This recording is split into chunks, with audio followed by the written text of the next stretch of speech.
dadati svapadantikam vandeham Shri Guru Shri Yuta Pada Kamalam Shri Gurun Vaishnavamscha Shri Rupam Sagrajatam Sahagana Raghunatham Vitam Tam Sajivam Sadvaitam Savadutam Parijana Saitam Krishna Chaitanya Devam Shri Radha Krishna Padan Sahagana Lalita Shri Vishakam Vitamscha Hey Krishna Karuna Sindhu Dina Bandhu Jagatpate Gopesha Gopika Kanta Radha Kanta Namostute Tapta Kanchana Gaurangi Radhe Vrindavaneshwari Vrishabhanu Sutte Devi Pranamami Hari Priye Vancha Kalpatarubhyascha Kripa Sindhubhya Evacha Patitanam Pavanebhyo Vaishnavebhyo Namo Namaha Nama Om Vishnu Padaya Krishna Preshtaya Bhutale Srimate Bhaktivedanta Swami Nityanamine Namaste Sarasvate Devi Gauravani Pracharine Nirvishesha Shunyavadi Paschatya Desha Tarine Jai Shri Krishna Chaitanya Prabhu Nityananda Shri Advaita Gadadhara Shivasadi Gaura Bhakta Vrinda Hare Krishna Krishna Krishna Hare Hare Hare Rama Rama Rama Hare Hare Hare Nama Eva Kevalam Kalo Nasteva Gatiranyataha Om Namo Bhagavate Vasudevaya Om Namo Bhagavate Vasudevaya Om Namo Bhagavate Vasudevaya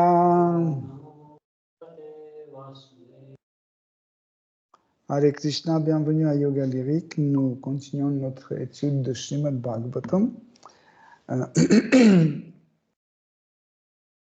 Aujourd'hui, nous commençons le 30e chapitre de 4e chant Srimad Bhagavatam. Le verset 1.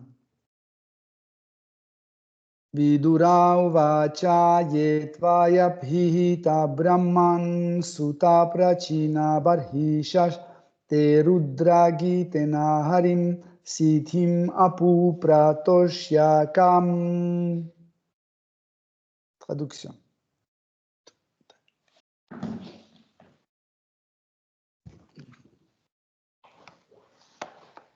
Vidura Sanki, après de Maitreya.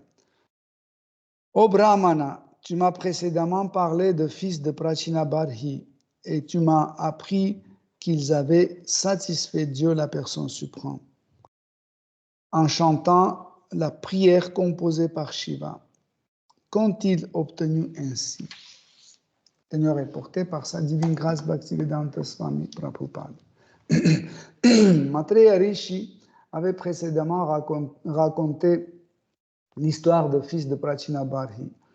Ceux-ci s'étaient rendus sur le bord d'un grand lac aussi vaste qu'un océan, ayant eu la chance d'y rencontrer Shiva. Ils apprirent comment satisfaire le Seigneur suprême en chantant les prières composées par le Deva. Or, Narada désapprouvait l'attachement de leur père pour l'action intéressée et il eut la bienveillance d'instruire Prachina Barhi en lui racontant l'histoire allégorique de Puranjana. Maintenant, Vidura souhaitait entendre parler à nouveau de fils de Prachina Barhi et il désirait tout particulièrement savoir ce qu'il avait obtenu en satisfaisant la personne souveraine. Ici, le motif siddhim, les mots siddhim apu signifiaient atteindre la perfection, sont très importants. Shri Krishna déclare dans la Bhagavad Gita Manushyanam sahasreshu kasit yatati siddhaye.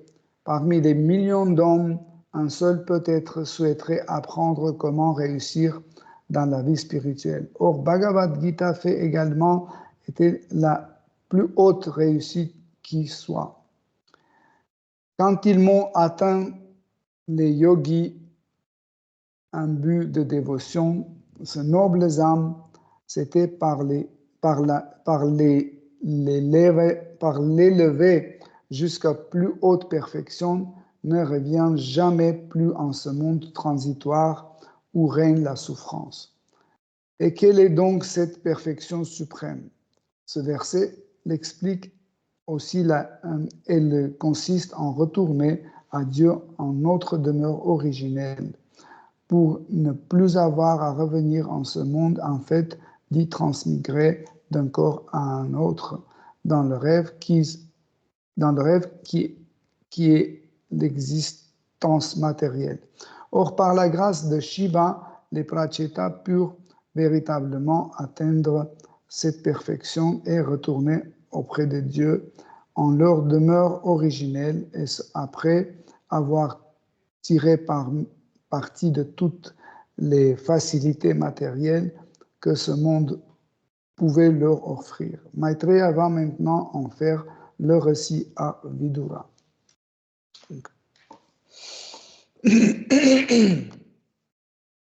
Donc, nous sommes dans l'épisode où Vidura, qui était le ministre chez Dhritarashtra, et qui occupait un poste administratif, quand il a vu que son frère Dhritarashtra n'a pas pu laisser son attachement à ses fils qui étaient très pécheurs. Donc il maintenait tous les actes de ses fils car il voyait dans ses fils, surtout dans Duryodhana, il voyait quelqu'un qui peut satisfaire ses ambitions parce que dès sa naissance, Dhritarashtra était aveugle. Mais car son frère était mort, et Vidura, son autre frère, qui était né d'un brahmana et d'une shudrini, tu connais les brahmanas et shudra, voilà. Et il ne pouvait pas, il n'était plus considéré comme un kshatriya et il ne pouvait pas régner sur Hastinapur. Et pour cette raison, en fait, Dhritarashtra a pris les rênes, mais en attendant que les fils de Pandu deviennent plus grands, parce que Pandu était l'aîné. Et donc, automatiquement, ses fils devaient prendre le royaume, mais car ils n'étaient pas encore majeurs, c'est Dhritarashtra qui était sur le trône. Mais quand ils sont grandis, Dhritarashtra a fait toutes sortes de magouilles pour qu'ils ne puissent pas accéder au trône de Hastinapur. Donc il a en fait, il a promis à ses propres fils que si vous perdez les 5 Pandavas, 5 frères, vous pouvez hériter le trône. Et surtout Duryodhana, son fils aîné. Et ils faisaient tout, ils ont essayé de les empoisonner, brûler dans la maison, etc. Plein de trucs, mais en fin de compte, ils n'ont pas réussi. Et là, Vidura, le frère de Dhritarashtra, qui était très compassionné, parce que c'était un pur dévot de Krishna, il était très compassionné, et il a demandé à son frère de laisser aux Pandavas, au moins à chacun, un petit village pour qu'ils puissent faire leur devoir de kshatriya.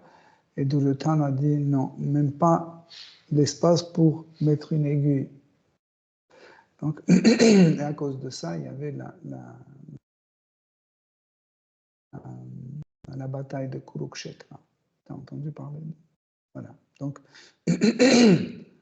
Donc, et avant que ça commence, Vidura a été très blessé et il a vu que sa présence est inutile parce que son frère ne l'écoute pas, ses neveux ne l'écoutent pas, donc il a abandonné le palais, il a laissé le palais, il est parti pour un grand pèlerinage par les lieux sacrés. Et dans un endroit très retiré du monde, il a rencontré le sage Maitreya Muni et il a commencé à poser des questions autour de la dévotion, autour de Dieu, la personne suprême, autour de la philosophie, etc. Et Maitreya Muni, lui, a répondu. C'est pour ça qu'une grande partie de Srimad Bhagavatam est composée de cette conversation entre Vidura et Maitreya Muni.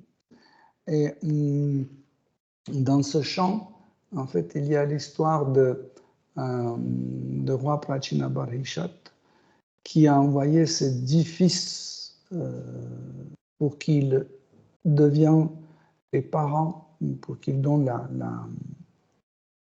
les progéniture, qu'ils donnent des progénitures pour que les âmes puissent s'incarner, qu'ils puissent avoir des corps pour pouvoir réaliser la vérité absolue. Mais quand ils sont allés là-bas, parce qu'ils étaient très dévoués à leur père, quand ils sont allés au bord de cette lac, on a parlé un peu ici, ils ont rencontré Shiva. Donc, le Seigneur Shiva, c'est une des incarnations de Seigneur Krishna, une des formes de Seigneur Krishna, et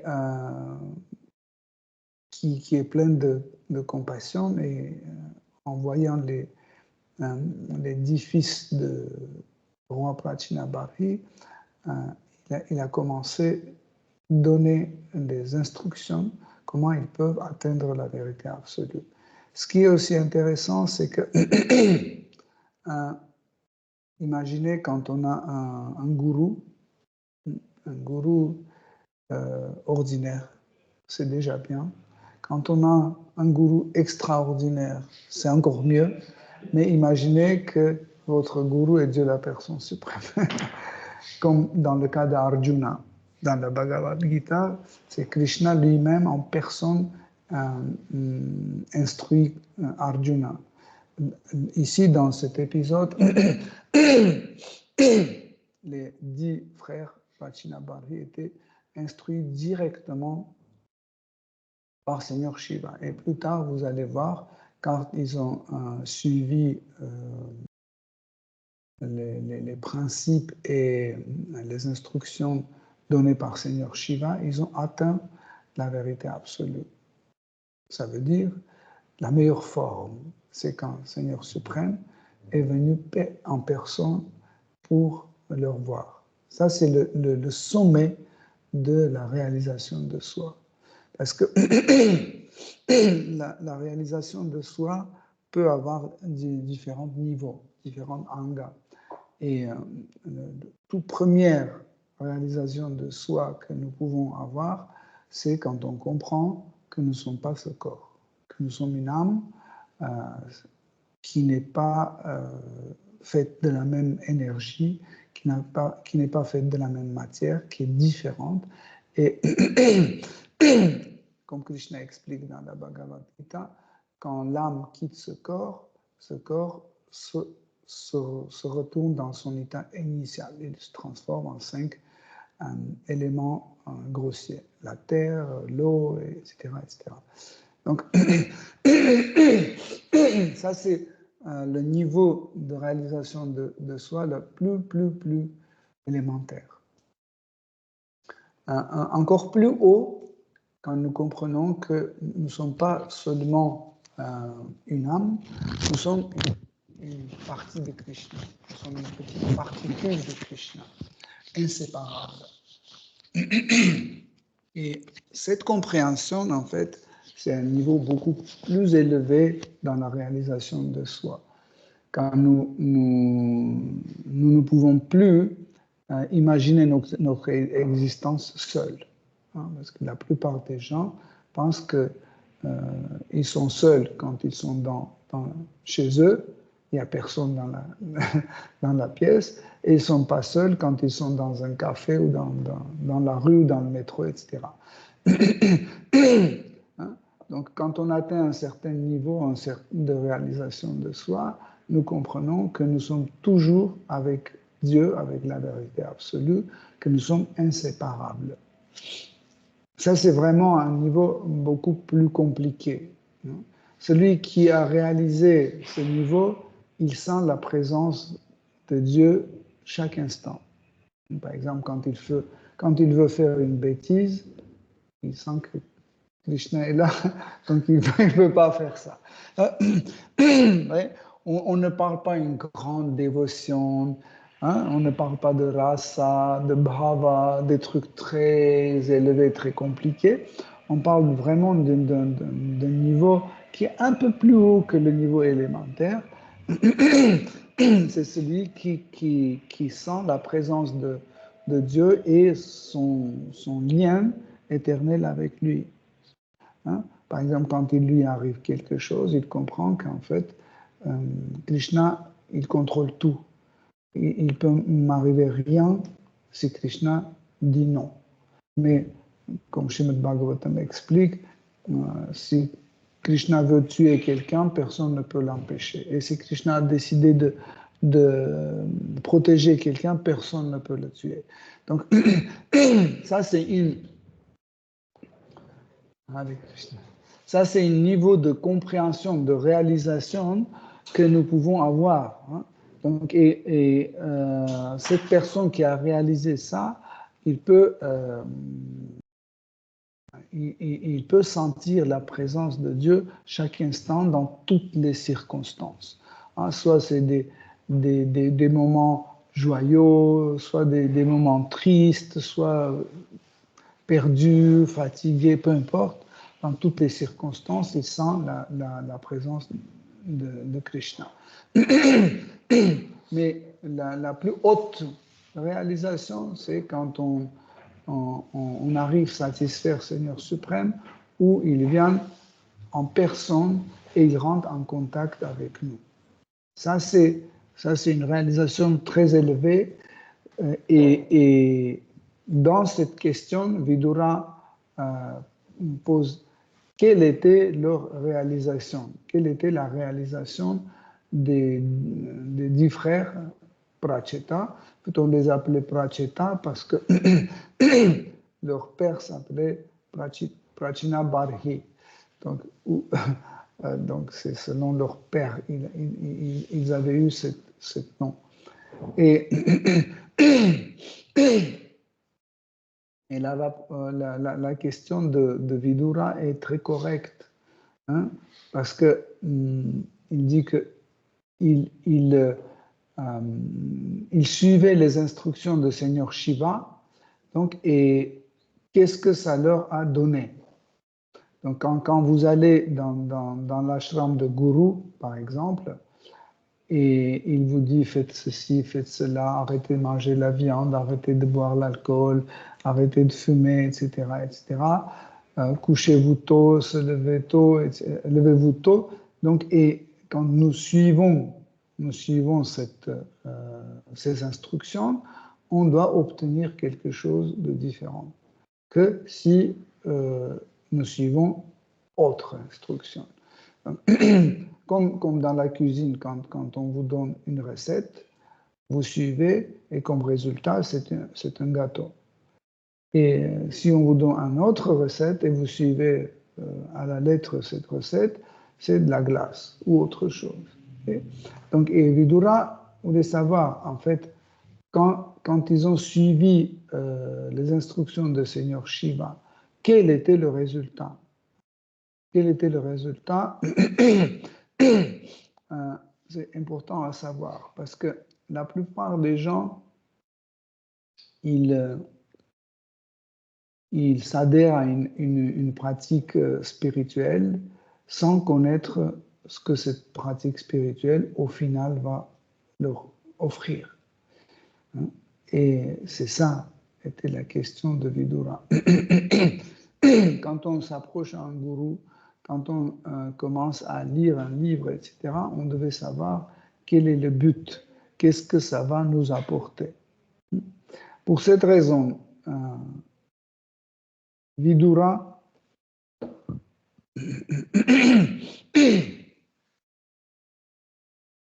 veut absolument savoir, en fait,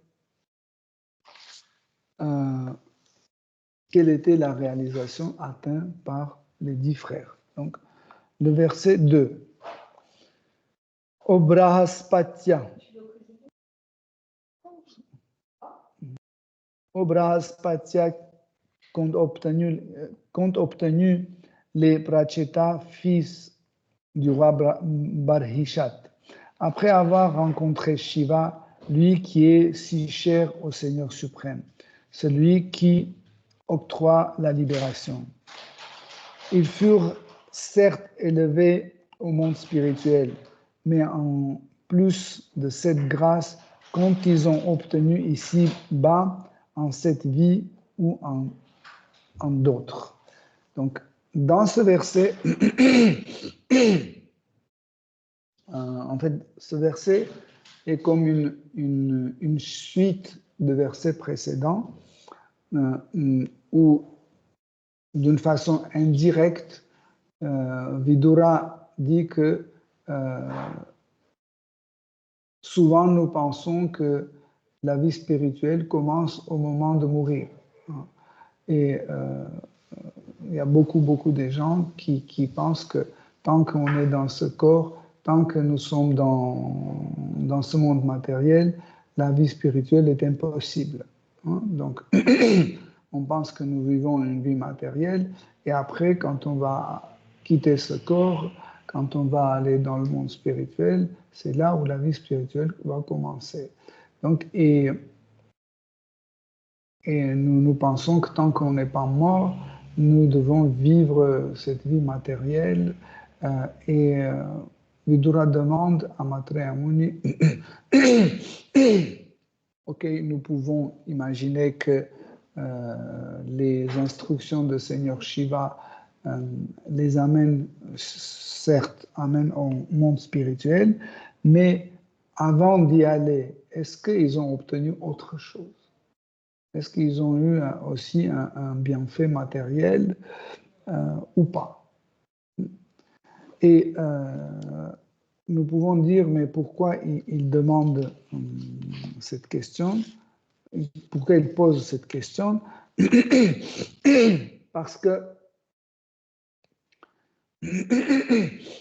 pardon, parce que en fait, leur père, le roi Prachinabhari, était très très riche et il avait tout pour que ses enfants vivent leur vie tranquille, comme si vous êtes un enfant d'un milliardaire, vous n'avez rien à faire. Donc, matériellement, vous êtes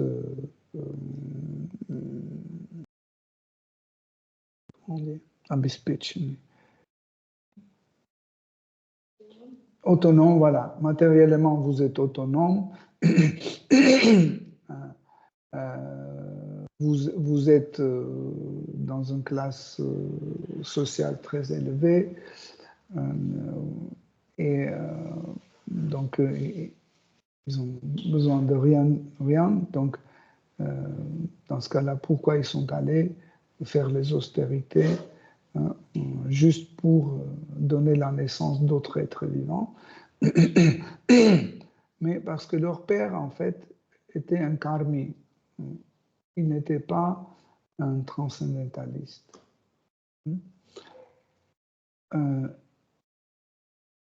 Pour cette raison, les 10 fils de Prachinabhari, quand ils sont allés au bord de cette lac, ils avaient déjà une certaine pratique. Ce qui est intéressant, c'est qu'ils ont eu déjà une certaine perfection dans l'Ashtanga Yoga. Pourquoi? Parce que, comme vous savez de Srimad Bhagavatam, ils méditaient centaines d'années, ou c'est mille ans, non, 100 ans, combien de temps? 10 000 ans, je ne me souviens plus. Quand ils méditaient sous l'eau, 1000 ans, je ne me souviens plus. 10 000 ou 1000 ans, ils méditaient sous l'eau. Donc, Un homme ordinaire ne peut pas rester même 3 heures sans rien sous l'eau. Mais lui, eux, les 10 frères, ils étaient sous l'eau pendant très très longtemps. Cela veut dire que avant d'y aller, ils ont eu déjà une perfection dans l'Ashtanga Yoga. Donc ils maîtrisaient leur sens, ils maîtrisaient leur corps et ils avaient une perfection dans l'Ashtanga Yoga. Mais aussi,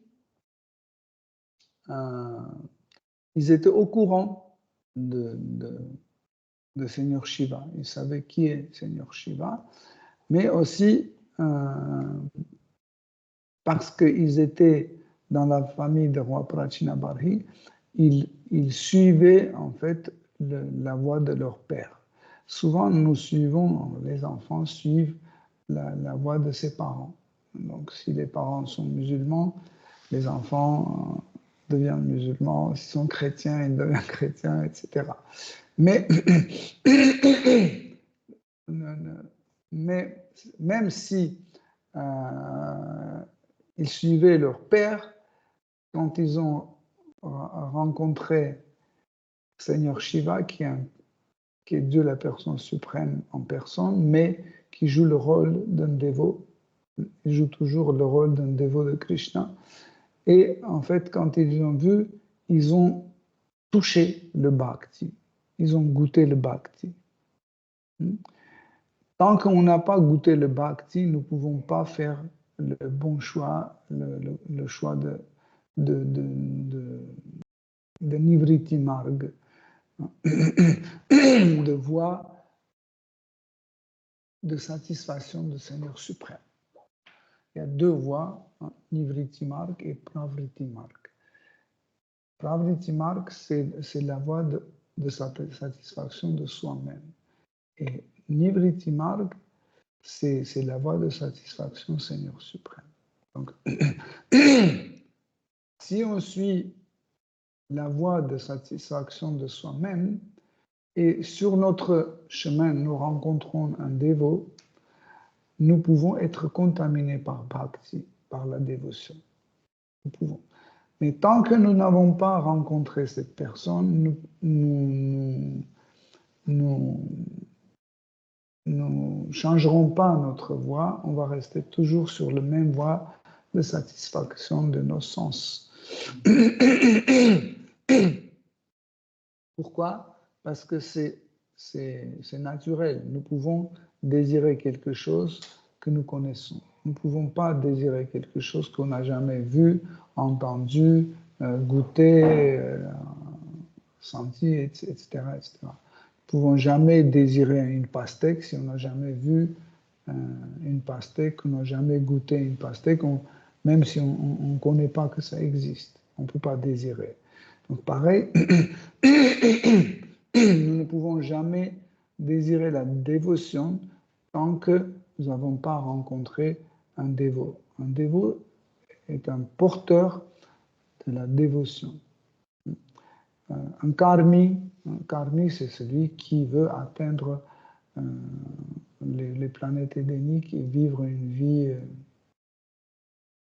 édénique.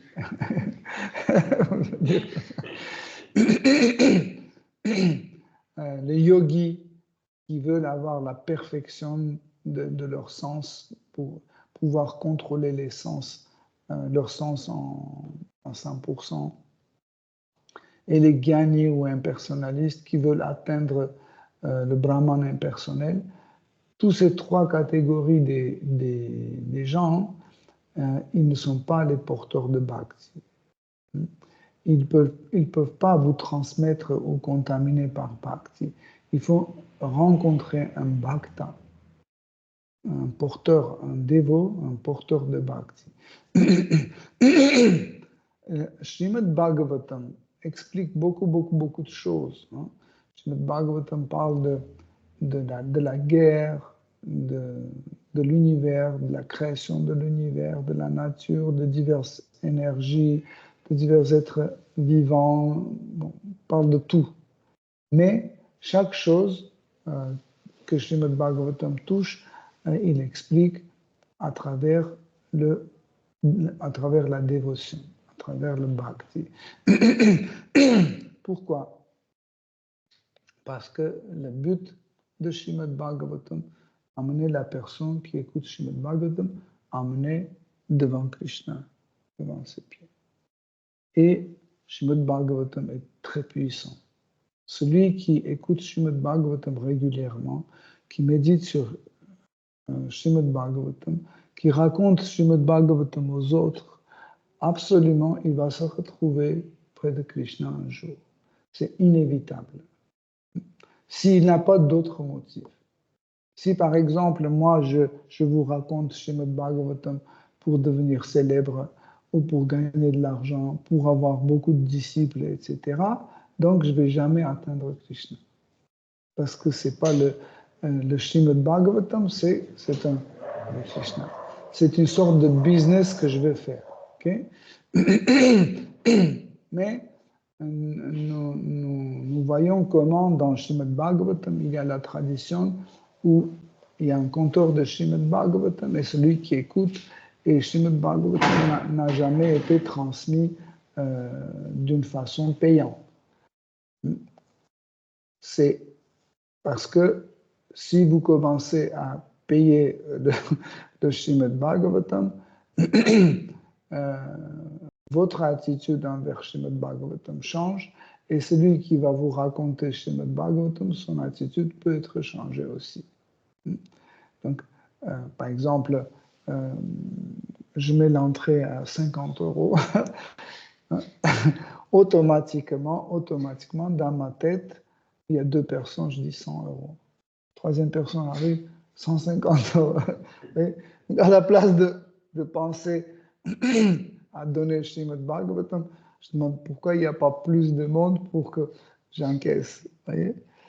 Donc, vous aussi, imaginez que vous avez payé ces 50 € et vous, à la fin de conférence, vous dites « Mais c'est n'importe quoi, je suis venu pour autre chose, je vous ai déjà payé 50 €, pourquoi vous ne m'avez pas satisfait? J'attendais autre chose de vous. » Donc, c'est juste un petit exemple pour comprendre qu'en fait, le savoir spirituel doit être transmis gratuitement. Quand Shukadeva Goswami a raconté Srimad Bhagavatam à roi Parikshit et des centaines de milliers de sages au bord de la Gange, il racontait gratuitement. Quand Maitreya Muni expliquait Srimad Bhagavatam à Vidura, il racontait gratuitement. Donc quand Shiva est venu pour donner son enseignement à Pratchett, dit Pratchett, il donnait gratuitement, etc. Donc il y a plusieurs passages où quelqu'un donne Srimad Bhagavatam à quelqu'un d'autre. Et ça se fait parce que la personne veut absolument recevoir Srimad Bhagavatam. Si on ne veut pas recevoir Srimad Bhagavatam, on peut rester dans la salle, ça va venir là et ça va sortir là. Il n'y aura rien qui va rester. Pour que Srimad Bhagavatam reste, nous devons être désireux de le comprendre et d'assimiler. Patita, tu ne veux pas lire? Parce que je ne vois rien. Oui. S'il te plaît. Bien sûr. Avec mes lunettes et avec ces petites lettres, je ne vois rien. Tiens.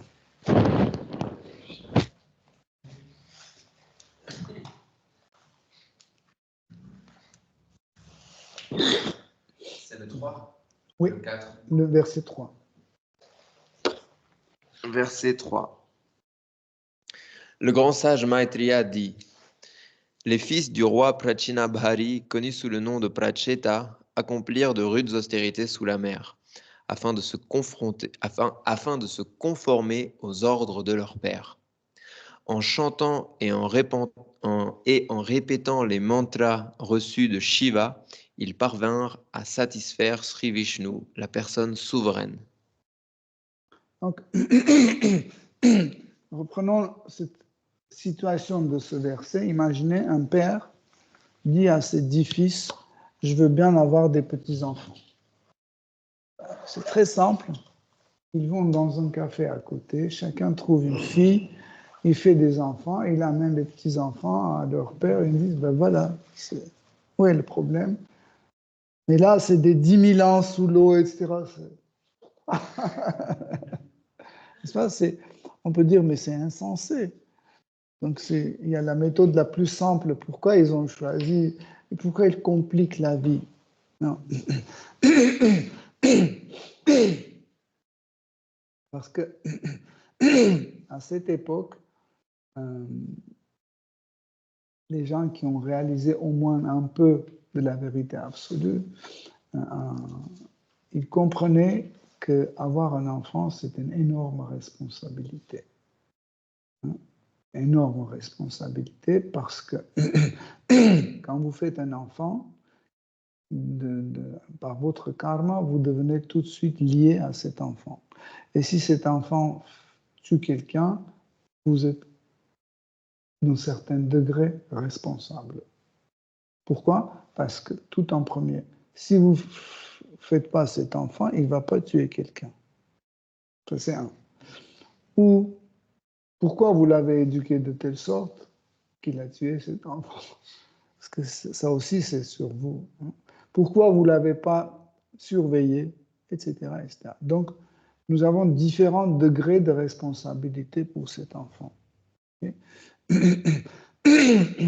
Et encore, si cet enfant ne retourne pas dans le monde spirituel, vous êtes aussi responsable.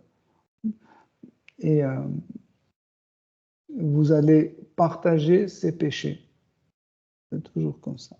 Mais s'il devient un pur dévot, vous allez bénéficier ça aussi. Parce que Krishna va vous donner la libération. Donc, c'est pour ça les gens de l'époque comprenaient quelle est la responsabilité d'avoir un enfant. Aujourd'hui, avoir un enfant, c'est comme un enfant fait partie du meuble. J'ai le frigo, j'ai le radiateur, j'ai 3 lits et un enfant. C'est une liste des choses que je possède. Donc un frigo et 2 enfants. Mais à cette époque-là, on comprenait cette responsabilité. Et pour assumer cette responsabilité, les gens comprenaient que le meilleur enfant, nous pouvons recevoir de Dieu. En France, il y a le nom Dieudonné. Vous avez entendu ça, non? Dieudonné. J'aime beaucoup ce prénom parce qu'en fait, il explique comment on doit obtenir un enfant. En fait, c'est Dieu qui doit nous donner un enfant. Mais pour que Dieu nous donne un enfant, il faut qu'on se prépare, il faut qu'on fasse des austérités pour que cet enfant soit Dieudonné. Donc, les Prachita, ils savaient en fait qu'ils doivent aller faire les austérités. Ils sont allés et il était sur la voie d'exécuter en fait le désir de leur père de point de vue social. Okay? Et comme nous avons expliqué que dans leur maison, il n'y avait pas de bhakta. Hein? Tout le monde était karmi. Les ministres de roi Prachina Barhichat étaient aussi des karmis. Ça veut dire ceux qui suivaient les règles de la religion, mais ils étaient privés de la dévotion. Et pour cette raison, aussi, ils suivaient la même voie jusqu'à la rencontre avec Seigneur Shiva. Et c'est Shiva qui a expliqué la dévotion et comment la dévotion peut les amener à Seigneur suprême. Ce qui est extraordinaire, pendant la méditation, ils ont répété tout le temps, sous l'eau, avec les yeux fermés, avec tous ces portes.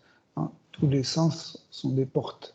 Ils ont fermé toutes leurs portes et dans leur mental, ils répétaient les prières données par Seigneur Shiva. Et durant toute cette austérité, c'était combien d'années? 1000 ans? Tu te souviens ou Donc, disons que 1000 ans, en fait, il répétait en fait toutes ces prières et au fur et à mesure, il y avait des changements dans leur cœur. C'est ça qui est le plus important. Okay?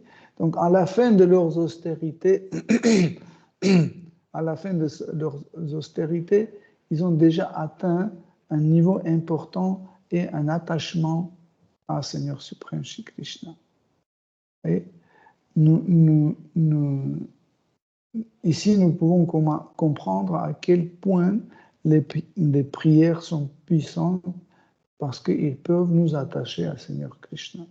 Chaque jour, nous chantons Hare Krishna, Krishna Krishna, Hare Hare, Hare Ram, Ram Ram, Hare Hare. Et beaucoup de monde pense que qu'est-ce que ça va changer, qu'est-ce que ça va faire, mais en réalité, combien? 10 000. Mais en réalité, cette prière, Hare Krishna Mahamantra, est très puissante et elle, en fait, agit sur nous. Elle agit sur nous et nous développons un attachement à Shri Krishna.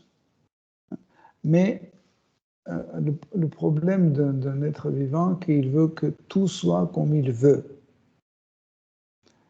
Par exemple, je veux aller dans le monde spirituel et je veux aller là où je veux. Donc ça, c'est quelque chose qui veut dire que je n'ai pas encore compris quelle est la vie spirituelle. Donc, un pur dévot ne pense pas comme ça. Je veux aller là ou je veux aller là. Non. Il dit que je veux aller là où Krishna soit content de ma présence. Peu importe où ça soit. Par exemple, Prahlad Maharaj, quand Sri Nrsimhadev a tué son père, et après il a demandé à Prahlad Maharaj, je ferai tout ce que tu veux, demande tout ce que tu veux. Et Prahlad Maharaj, il a dit que je te demande rien, il me faut rien, j'ai tout ce qu'il faut. Je veux pas ni la libération, je veux même pas aller dans le monde spirituel. Je suis même prêt à aller à l'enfer. Seule chose que je veux, que ton nom soit toujours dans mon mental et que je pense toujours à toi. Oui?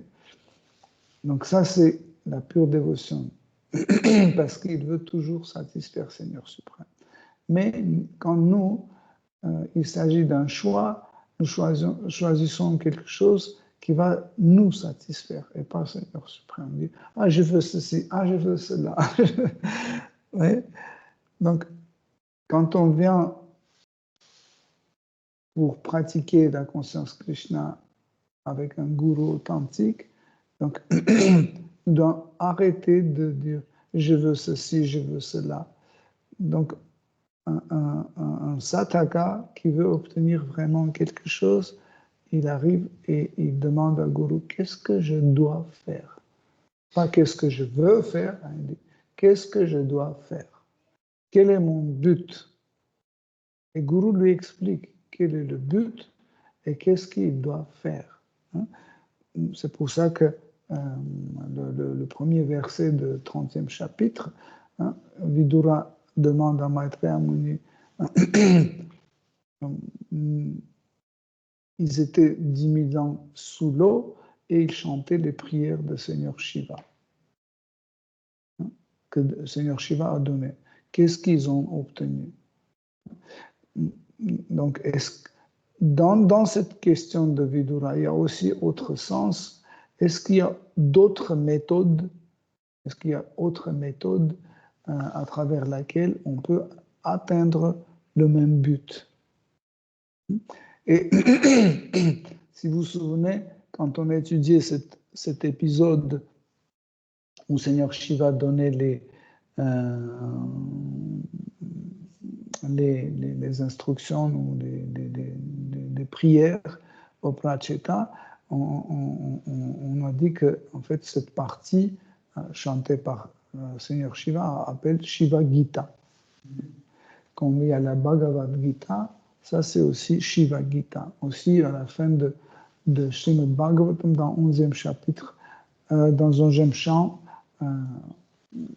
Krishna explique la même Gita à son ami et serviteur Uddhava.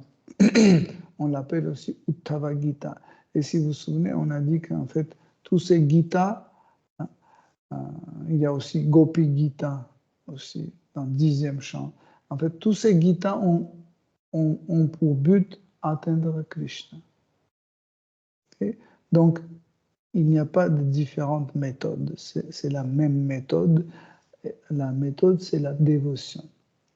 Personne ne peut obtenir Seigneur suprême par une autre voie que la dévotion. Même si on, on devient un yogi pur et dur, nous pouvons vivre qu'avec des pranas sans manger quelque chose, que nous pouvons rester sous l'eau ou dans la terre ou tout ce que vous dans le feu, dans le cratère d'un volcan et méditer, nous ne pouvons pas atteindre le Seigneur suprême si on est privé de la dévotion. Vous avez souvent rencontré dans le Srimad Bhagavatam, quand un dévot rencontre Krishna, il dit, Srimad Bhagavatam dit, des milliers de yogis font des efforts et ils ne peuvent pas atteindre le Seigneur suprême. Et juste par une simple prière, cette personne a atteint Krishna.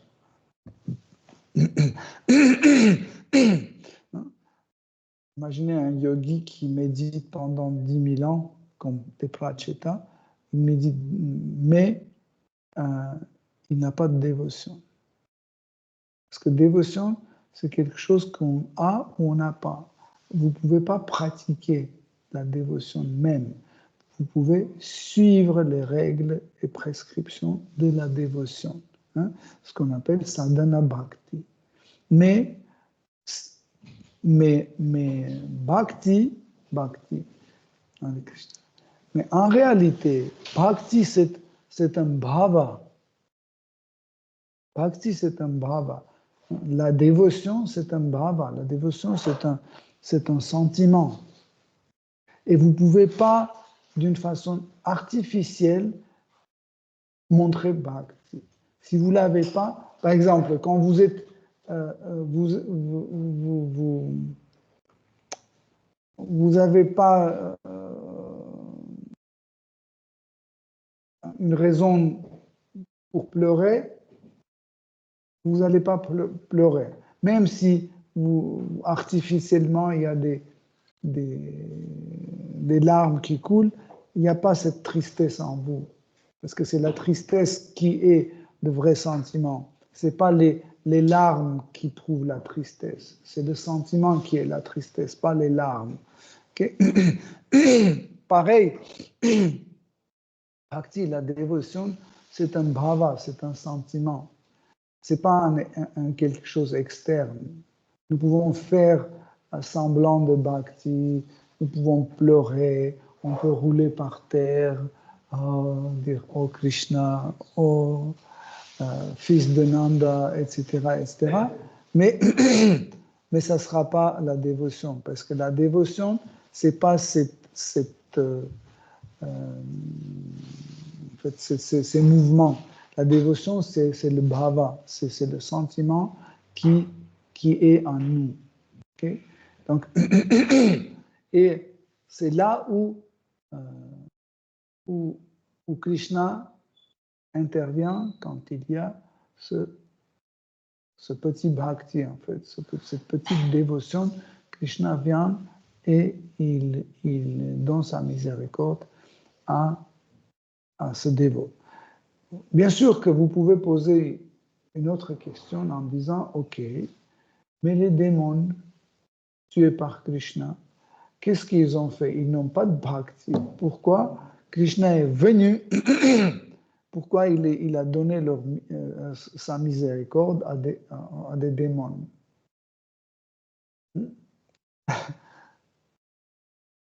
C'est très important de savoir, en fait, à son pur dévot et un démon, même s'il vient directement envers cette personne, il ne donne pas la même chose. Il donne des choses différentes. À son dévot, il donne son amour, et à un démon, il donne juste la libération. Vous voyez la différence? Il donne juste la libération. Sous le mot la libération, dans la tradition Vaishnava, nous comprenons la libération de la souffrance de ce monde matériel. Mais cela prouve que la libération n'est pas la dévotion. Même si par la libération reçue par Krishna, nous atteignons le monde spirituel, ça ne veut pas dire que dès qu'on se trouve dans le monde spirituel, absolument, on a le bhakti. Non. Nous pouvons avoir 5 types de libération, et aucun de ces 5 types de libération ne peut pas nous remplacer la dévotion. Pour cette raison, Krishna dit, celui qui veut, il y a une seule voie à travers laquelle vous pouvez m'atteindre, c'est la dévotion, c'est le bhakti. Et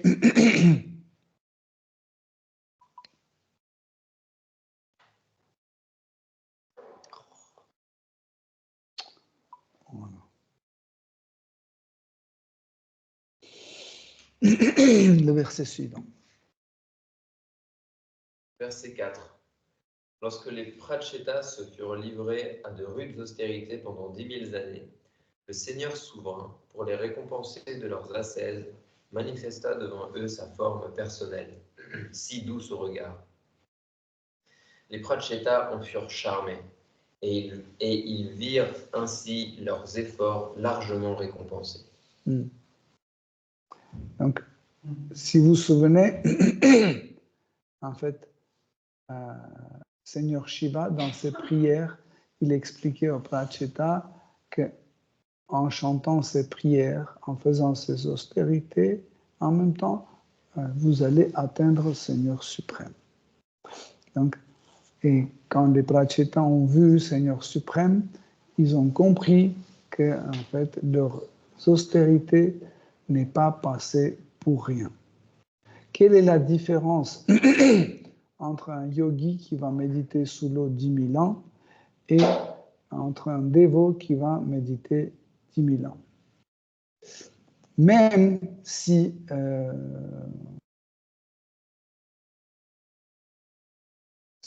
les Prachetas étaient les dévots en progrès,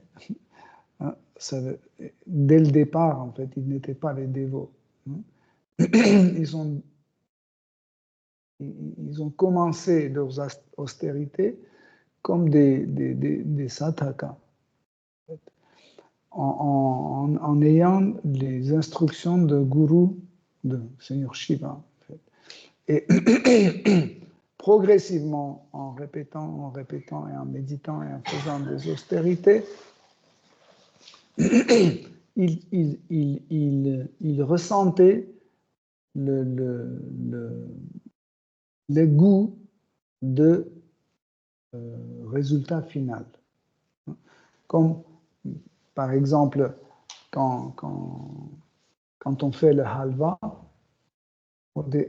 au départ, on entend juste le bruit. Quand quelqu'un mélange le halva sur le feu, on entend le bruit de cuillère, n'est-ce pas? On dit, oh, quelque chose. 5 minutes plus tard, il y a l'odeur de semoule chauffé qui arrive. On dit, oh, on s'approche, ça ressemble plus à un halva. Après, quand on verse le sucre, l'eau, la vanille, etc., l'odeur de halva devient plus précise. On sent que, ah oui, ça cette odeur est le plus proche. Donc, de la même façon, durant sadhana bhakti, le dévot, petit à petit, reçoit le goût de bhakti. Chaque jour, chaque mois, chaque année, plus en plus, il reçoit. Jusqu'au moment où le Seigneur suprême apparaît devant lui.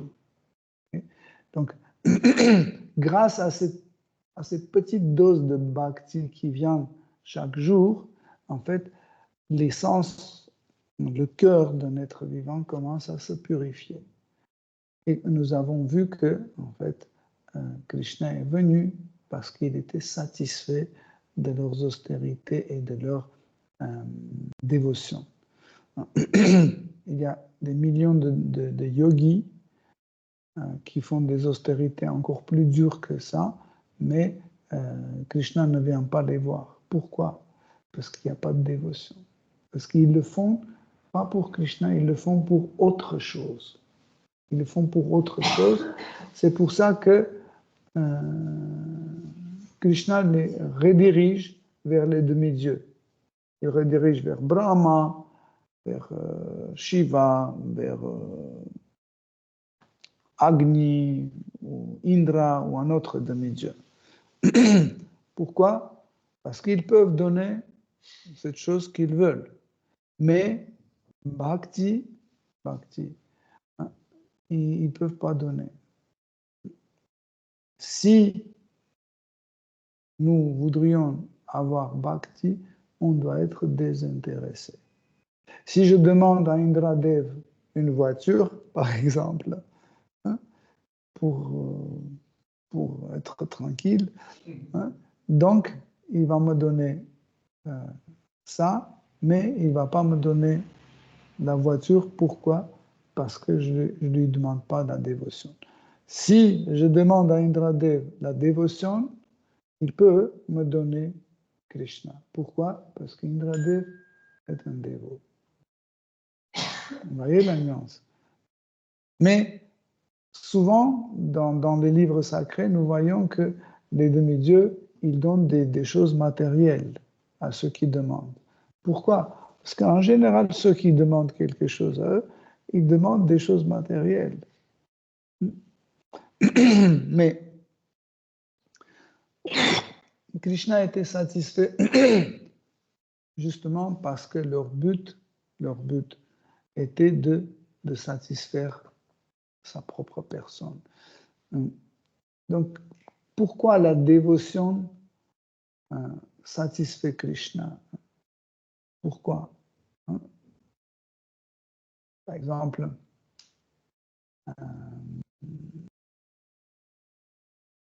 quand quelqu'un nous flatte, ça nous plaît. On dit, waouh, quels sont... Tu chantes, oh, très bien. Oh, c'est toi qui as cuisiné, waouh, c'est super. Bon, c'est faux, mais ça nous plaît. Pourquoi? C'est un sentiment. Et ça, c'est un sentiment qui nous touche. Okay? Mais ce n'est pas bhakti. Ce n'est pas bhakti parce que dans le bhakti, le sentiment n'est pas canalisé vers nous. Dans le bhakti, le sentiment est canalisé vers Krishna. Vous voyez la différence. Et quand on a le bhakti, quand on est dans le service dévotionnel, nous voudrions faire plaisir à Shri Krishna, à celui qui possède tout ce qu'il lui faut. Il n'a besoin de rien. Parce que tout appartient à Krishna. Comme souvent nous disons que la banane qu'on offre à Krishna lui appartient déjà. C'est sa propriété. Hein? On vient sa banane et on lui offre. Donc, c'est insensé. Mais Krishna dit dans la Bhagavad Gita, celui qui m'offre avec l'amour et dévotion une fleur, une feuille, un fruit ou de l'eau, avec l'amour et dévotion, je vais l'accepter. Donc en fait, l'amour et dévotion, c'est quelque chose la plus valeureuse, qui a la plus de valeur. Même, par exemple, un roi qui a les ministres qui sont dévoués à l'État, qui sont dévoués au président, etc., cette dévotion est bien appréciée. Mais la vraie dévotion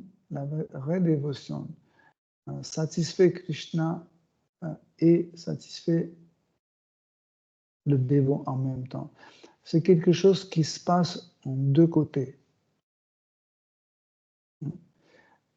C'est pas comme ça que vous êtes dévoué à Krishna, mais Krishna n'est pas dévoué à vous. C'est impossible parce que c'est quelque chose qui naît de sentiments de deux côtés.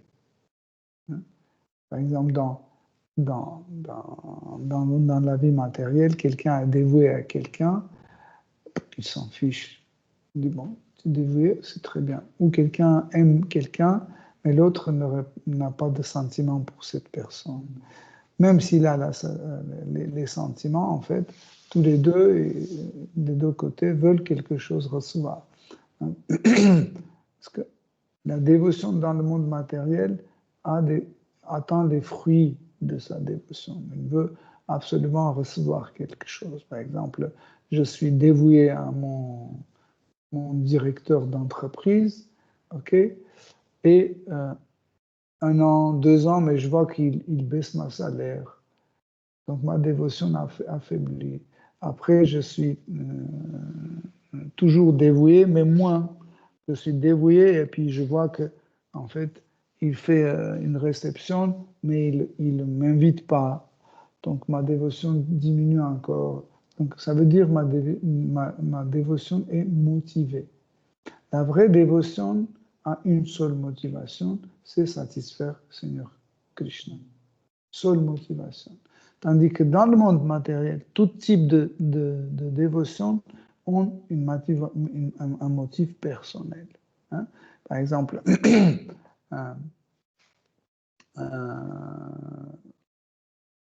si Krishna, par exemple, si Krishna acceptait notre dévotion, hein, et pas si, Krishna accepte notre dévotion et il nous donne une maladie.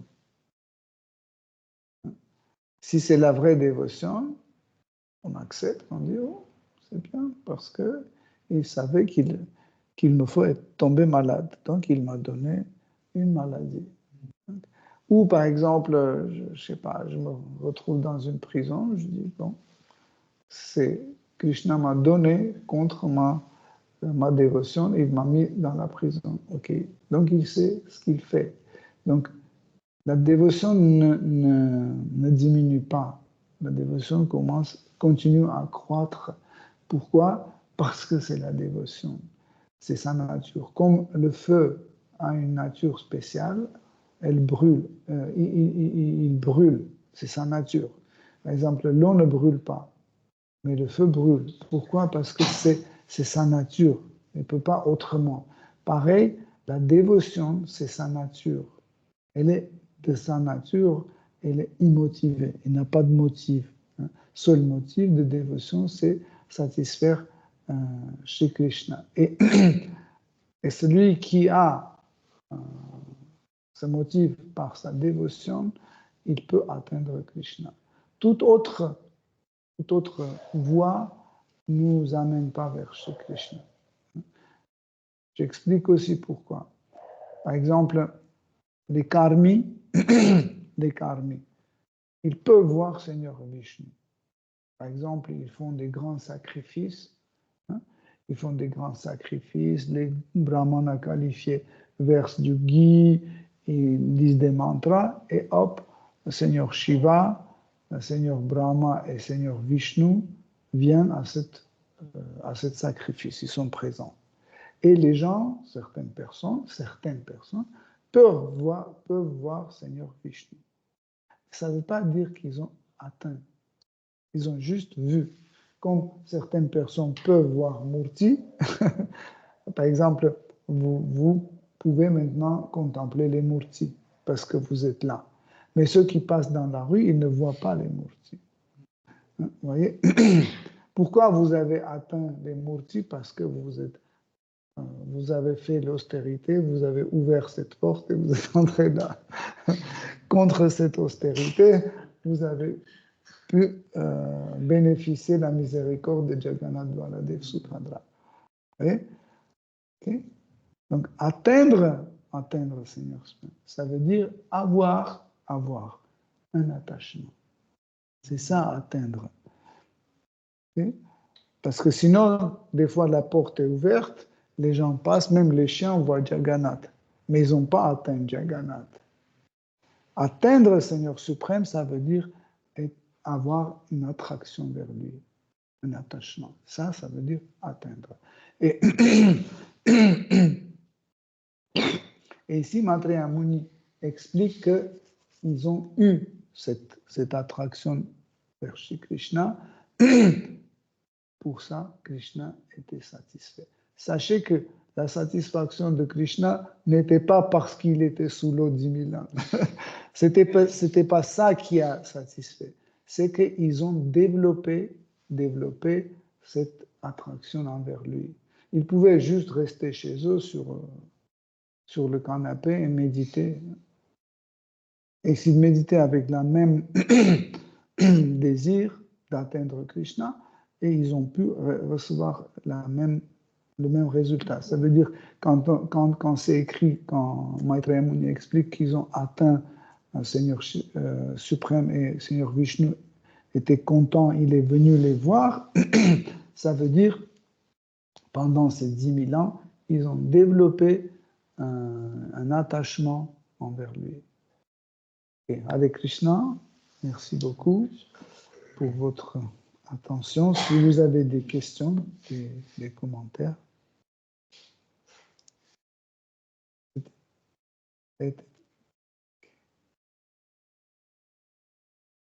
Vas-y.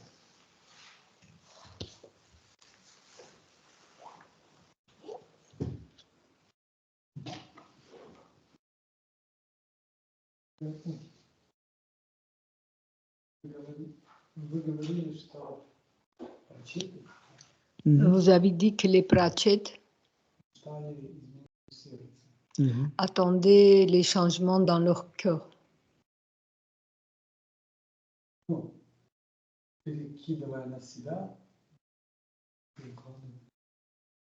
Что? Вот эту ситуацию. Я тебя, ты про Ну, себя да, говоришь. например, мы когда совершаем, En regardant ce cas, en s'imaginant nous-mêmes dans la situation, тоже должны ожидать нашей практики on doit faire la même manière en attendant une situation dans notre pratique. Ну, и что это должно быть? Как мы можем ожидать? Et comment on peut l'observer? En fait, nous, ici, le plus grand rôle et importance joue la foi. La foi en gourou, la foi en écrit sacré et la foi en pratique. Par exemple, vous avez la foi que si je continue suivre les instructions de gourou, je vais atteindre le Seigneur suprême. Et chaque jour, quand vous exécutez ça, si vous faites ça vraiment pour satisfaire gourou, vous serez satisfait. Quand on fait quelque chose et on n'est pas satisfait dans notre pratique dévotionnelle, on n'est pas satisfait, ça veut dire nous le faisons pour nous. Encore une fois, si vous faites ça pour Krishna ou pour Guru, vous serez satisfait. Okay? Donc cette satisfaction, en fait, va augmenter et renforcer votre foi. Et en se basant sur cette foi, vous pouvez, avec plus d'enthousiasme, continuer à chanter le Saint-Nom, étudier Srimad Bhagavatam, etc., etc. Donc c'est la foi, en fait. C'est la foi que ça sera comme ça. Si Guru a dit, je dois me lever tôt et me coucher tôt, si je dois faire ceci ou si je dois faire, et je le fais, donc je vais atteindre. Et sûrement, c'est ça qui purifie le cœur. En fait, qu'est-ce que c'est les sens impurs ou la contamination des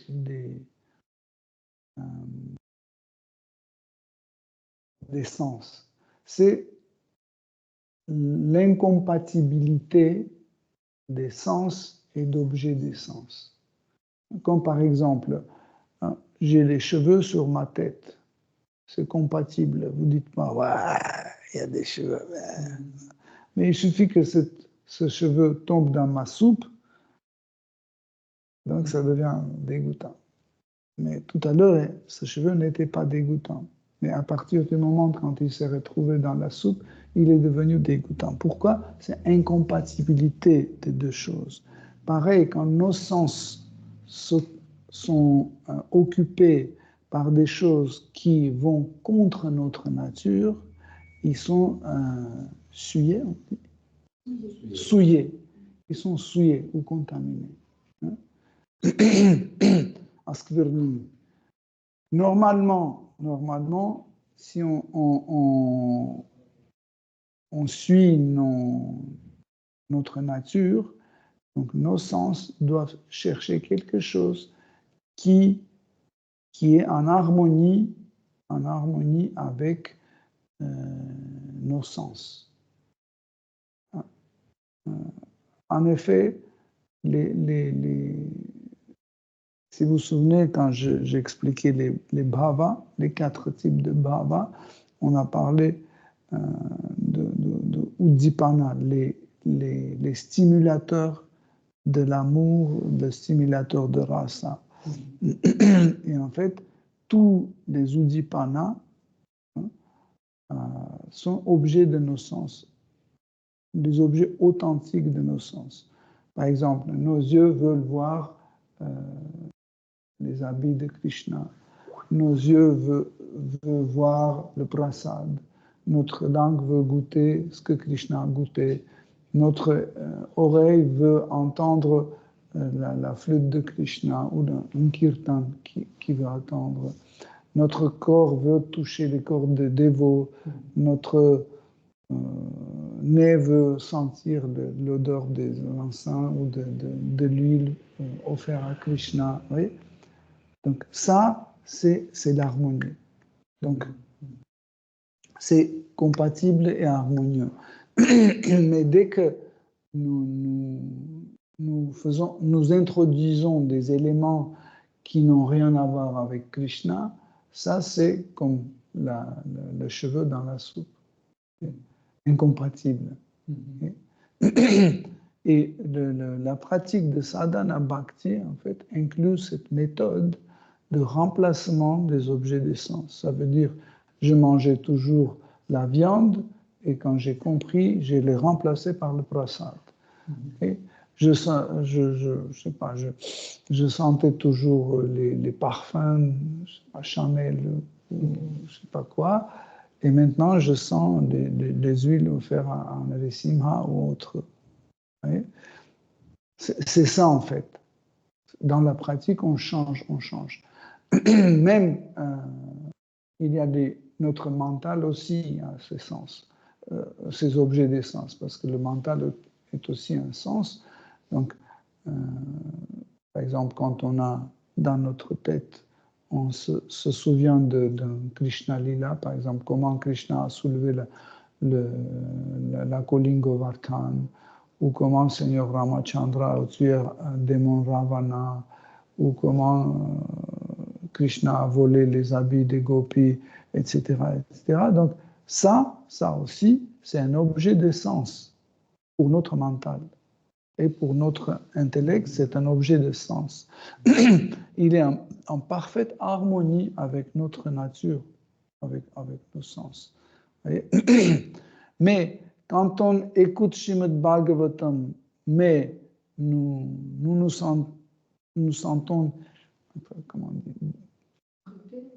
non, oui, un peu énervé, oui, gêné, etc. En fait, c'est très bien. C'est très bien. Hein, parce qu'en fait, nos attachements commencent à être coupés. Et ça, c'est un processus douloureux. Et les gens ne comprennent pas. Ils pensent que Oui, mais ça m'énerve. Ils disent tout le temps Hare Krishna, c'est n'importe quoi. Ils s'énervent et c'est bien. C'est bien, mais ils doivent rester et continuer à s'énerver. Ça va passer. Ils commencent à être plus en plus attachés. C'est une forme d'attachement. Hein. Comme par exemple Hiranyakashipu, Hiranyaksha, comme ça. Ils étaient des démons, mais ils pensaient tout le temps à Krishna. Ils pensaient à Krishna comme à leur ennemi ou comme leur objet d'envie ou de la haine. Mais ils ont développé un certain attachement. Et Krishna dit, OK, si vous êtes attaché, OK, je vous offre la libération. Il les a tués, il a offert la libération. Ouais. Donc, qui, en fait, gagne? Celui qui n'arrête pas ce processus. Sadhana Bhakti, c'est un processus qui va absolument nous amener à Bhava Bhakti, après à Prema Bhakti, à l'amour à Krishna, pour l'amour de Krishna. C'est un processus sûr, okay? Mais il faut continuer. Hein? Si vous vous souvenez, Arjuna dit dans la Bhagavad Gita, il a dit qu'est-ce qui se passe si je commence ce processus et j'atteins pas? Je le coupe en moitié, donc je déraille, etc. Krishna dit, c'est pas perdu parce que dans ta vie prochaine, tu vas reprendre au moment où tu as interrompu ta pratique. Donc c'est pour ça que Sadhana Bhakti, c'est une voie sûre et juste et forte. Ok, Hare Krishna, notre temps est arrivé à sa fin, comme ça on va se coucher tôt pour se lever tôt. Hare Krishna, Srimad Bhagavatam ki jai, Srila Prabhupada ki jai. Toute gloire aux dévots assemblés. Hare Krishna.